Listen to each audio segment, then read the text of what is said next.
अंदाज में आप तमामी हजरात हाजिर हों, जिस तरीके से एक गुलाम अपने मालिक के सामने हाजिर होता है।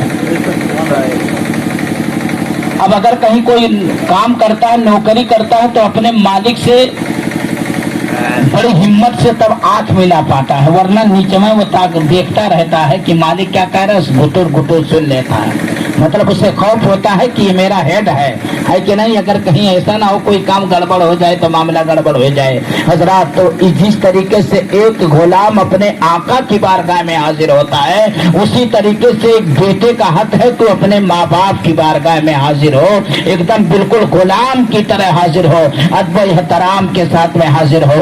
और याद रखो, अल्लाह के रसूल सल्लल्लाहु ताला अलैहि वसल्लम फरमाते हैं कि तुम्हारी माँ तुम्हारे लिए जन्नत है और तुम्हारे माँ बाप तुम्हारे लिए जहन्नम भी है।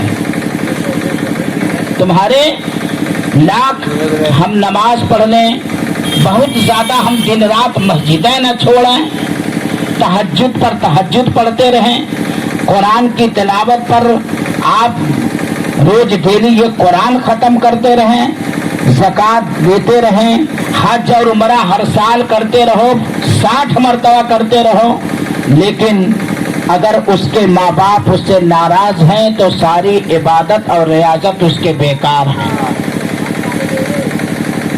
क्योंकि चाबी माँ बाप हैं। अल्लाह के रसूल सल्लल्लाहु अलैहि वसल्लम फरमाते हैं कि तुम्हारे माओं के कदमों के नीचे तुम्हारे लिए जन्नत है, और बाप जन्नत का दरवाजा है। तुम अपने माँ बाप को राजी रखो, माँ राजी होगी तुम जन्नती हो जाओगे, और बाप राजी होगा तो तुम्हारे लिए जन्नत का दरवाजा खुल जाएगा। इसलिए अपने वालिदैन के साथ अच्छा सलूक करने में अपना ही फायदा है, अपना ही फायदा है। और अगर हम और आप अपने माँ बाप से दूर हैं, आपके पास करोड़ों की दौलत है, लेकिन मेरे दोस्त मेरे अजीजों, आपको सुकून नहीं मिलेगा, आपको इत्मीनान नहीं मिलेगा, आपको चैन नहीं मिलेगा, आपको इत्मीनान नहीं मिलेगा।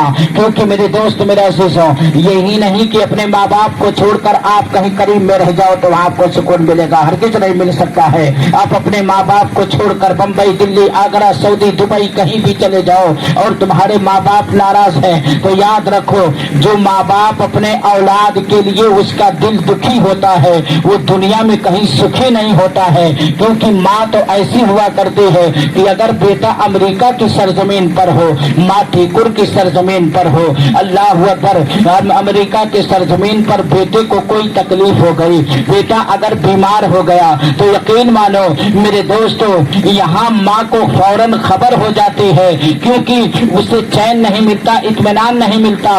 और वो हजरात कितने लोगों से कहती है कि लग रहा है कि कोई अपना या अपना औलाद है, लग रहा है उसकी तबीयत बिगड़ी हुई है या खराब है, यानी औलाद को कोई तकलीफ होती है तो उसका असर माँ तक पहुँचता है। अब बताओ, जो माँ इतनी मोहब्बत अपने औलाद से करती हो, जो बाप अपने औलाद से इतना मोहब्बत करता हो, तो हमें कितनी मोहब्बत अपने माँ बाप से करनी चाहिए। याद रखो मुसलमानों, हम आपको यही बताना चाहते हैं कि जहाँ हम इबादत करें, जहाँ हम रियाजत करें, जहाँ हम बंदगी करें, जहाँ अल्लाह के नाम पर अपने गाढ़ी कमाई को खर्च करें, वहीं हजरात आप तमामी हजरात को ये भी देखना है कि हमारे माँ बाप नाराज ना हो सकें, हमारे माँ बाप हमसे नाखुश ना हो सकें। हम जिस तरीके से सारी इबादत और रियाजत में कमी नहीं करते, हम नमाज में कमी नहीं करेंगे, कहीं मेरा रब नाराज ना हो जाए। हम रोज रमजान का महीना आ गया, हम रोजा नहीं छोड़ेंगे, कहीं छोड़ने से अल्लाह नाराज ना हो जाए। हम ख्याल करते हैं, हम कुरान की तिलावत छोड़ देंगे तो कहीं अल्लाह नाराज ना हो जाए, इसलिए हम कुरान की तिलावत करते रहते हैं। मेरे दोस्तों, हमारे पास अल्लाह ने माल दिया तो हम उसको अल्लाह के रास्ते में खैरात करते हैं, कहीं अल्लाह नाराज ना हो जाए। तो जिस तरीके से हम और आप हर अल्लाह की इबादत को छोड़ने में डरते हैं कि कहीं ऐसा ना हो अल्लाह नाराज हो जाए, उसी तरीके से मेरे दोस्त अपने माँ बाप के लिए भी हमेशा डरते रहो,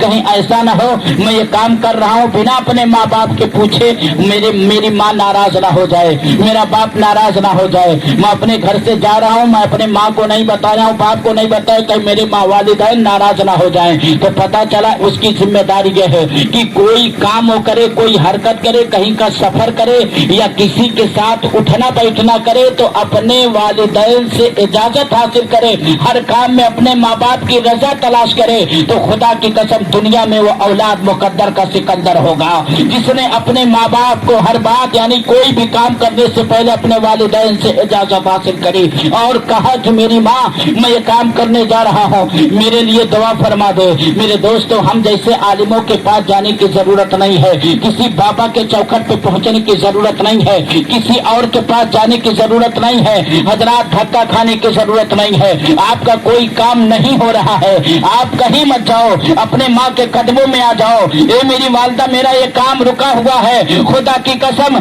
मेरे दोस्त, अगर 1000 आलिम मिलकर दुआ करेंगे तो कोई गारंटी नहीं है कि उसकी दुआ कबूल हो जाए, आपका काम हो जाए। लेकिन अगर एक माँ अपने आंचल को बुलंद करती है अपने औलाद के लिए कि या अल्लाह मेरा बेटा नाकाम है, उसे कामयाब कर दे, तो गारंटी है कि अल्लाह ताला माँ की दुआओं की बरकत से आपको हर मैदान में कामयाब फरमा देगा।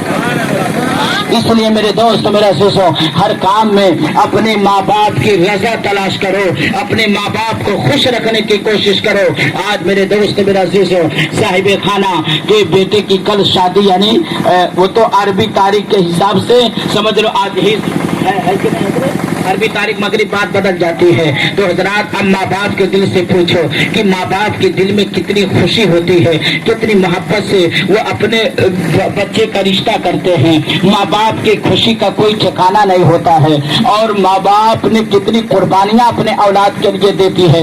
मैं आपको अंदाजा करना आपको बताना चाहता हूँ कि आप खाने यहाँ नहीं, अगर अपने माँ बाप को छोड़कर खाने काबा यानी अल्लाह के घर में अगर गिलाफे काबा पकड़ के आप बैठे रहो दिन रात और इधर तुम्हारे माँ बाप नाराज है, तो अल्लाह तबारक व तआला वो इबादत जो खाने काबा के गिलाफ को पकड़ने से आपको अल्लाह ने की दे रहा है, सारी इबादत अल्लाह आपके मुंह पे मार देगा। मैं आपको बताना चाहता हूँ, इसी हिंदुस्तान के सरजमीन पर एक शख्स था जिसका नाम अब्दुल्ला था और उसका एक बेटा था जिसका नाम अब्दुल रशीद था। इकलौता एक ही बेटा था। अब उस घर में सिर्फ 3 लोग, एक माँ बाप और एक बेटा था। मेरे दोस्त, बेटा बड़ा हो गया, शादी करने के लायक हो गया, बेटा जवान हुआ। तो अब अब्दुल्ला जो है अपनी बीबी से मशवरा करते हैं और कहते हैं कि ए मेरी शरीके हयात, आप जो है यानी कि जब से शादी करके मैं आपको लेकर अपने घर आया हूँ तब से लेके आज तक घर का काम आप कर रही हो, आपको चैन नहीं मिला, सुकून नहीं मिला। और मैं चाहता यह हूँ कि मेरा बेटा अब्दुल रशीद जवान हो चुका है, मैं चाहता हूँ कि अपने बेटे का मैं शादी कर दूं और मेरे घर में एक दुल्हन आ जाए, बहू आ जाए, ताकि आपको कुछ चैन मिल जाए, आपको कुछ सुकून मिल जाए, आपको कुछ आराम मिल जाए, आपको कुछ इत्मीनान मिल जाए। मेरे दोस्त, मियाँ बीबी मशवरा करते हैं, रिश्ता तय तमाम करते हैं। मेरे दोस्तों, अब वो बेटा इकलौता एक ही बेटा था, एक थवा बेटा था। अब्दुल्ला ने अपने बेटे की शादी कर दिया, दुल्हन घर में आ गई। कुछ दिन तो अच्छा माहौल रहा, यानी घर के अंदर ठीक ठाक चलता रहा, घर के अंदर माहौल बढ़िया रहा, घर के अंदर शादमानी थी, घर के अंदर खुशियां थी। लेकिन जैसे जैसे महीना गुजरता रहा, 1 महीना, 2 महीना, 3 महीना, तो मेरे दोस्तों घर के अंदर खुटपुट चालू हो गई, यानी कि सास बहू का झगड़ा उस घर में शुरू हो गया। अभी तक मेरे दोस्तों जब 5 महीने गुजरे, 6 महीने गुजरे, तो सास बहू में तेजी के साथ झगड़ा बढ़ने लगा। अब जब तेजी के साथ में झगड़ा बढ़ने लगा, हजरात, छोटी छोटी बात पर जो है घर के अंदर लड़ाई होने लगती है। बहुत से लोगों के घरों के अंदर बहुएं आती हैं, बहुत से लोगों के घरों के अंदर जो है बुढ़िया की अड़रा थी, यानी अगर बुढ़िया बेचारी सीधी है तो पतोह वो कर बिगड़ायल मिल जाती, और अगर पतोहिया सीधी सादी है तो कितना बुढ़िया बिगड़ायल मिल जाती। तो अब दोनों में मामला बझेगा। तो अब दोनों लोगों में कुछ दिन तो ठीक ठाक चलता रहा, लेकिन जब 6 महीने के बाद में हजरात अब छोटी छोटी बातों पर जो है सास और बहू का झगड़ा शुरू हो गया, लड़ाई शुरू हो गया। मेरे दोस्तों दो लोगों में तकरार शुरू हुई। अल्लाह अकबर, यहाँ तक नौबत आई कि अब वक्त ऐसा भी उस घर में आ गया, अब बहू है न सास को देखना चाहती है, अब सास न बहू को देखना चाहती है। ये झगड़ा इतना बढ़ गया। एक दिन तो मेरे दोस्त मेरे अजीजों, इतना सुबह सुबह झगड़ा शुरू हुआ, और जब झगड़ा शुरू सास और बहू का हुआ तो मेरे दोस्त बहू को जलाल आया और गुस्से में आ गई और कहती है कि सुनो,